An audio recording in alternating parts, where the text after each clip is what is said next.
तेणुकरी मुझे बहुत भल रेसिपीटे बनई जोटा कि बहुत सहज और बहुत कम समय कंचा लंका और अदा को बहुत भल भाव आम छेचिदेबा। छेची सारापर गोटे कड़े नवा से तेल पकई पंचु फुटन फुटेबा। कंचा लंका अदा भूसंग पत्र पकई भल से भाजी नवा। भाजी हो सारापर से सीझे रखि आलू गुड़ाक पकईदेबा टिके फ्राए करदे। रेसिपीटा बहुत सहज दैट टू बिना पियाज रसुण टिके फ्राए कर सारापर से पानी देदेबा। पानी देकी जस्ट किछि समय फुटेदेबा। तो फुटी सारापर आमर बनीज गोटे सुंदर रेसिपी। आपको आपण मैंने पूरी रे खाई परिबे, रुटी परोटा सबुथिरे प्रिफर कर परिबे। रेसिपीटा बहुत भल लगे, पर्सनली मते बहुत भल लगे।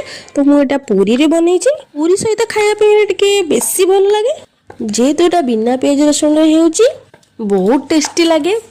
तो एटा संक्रांति गुरुवार सबुथिरे भी खाई हो। मैदा अटा देकी मु पूरीटा बनईथिली। पूरीटा भी बहुत टेस्टी होता, पूरा नरम लगुला और भल भाव फुलुची भी बहुत भल भाव। मु तो कहबी थरे निश्चिंत ट्राए करंतु।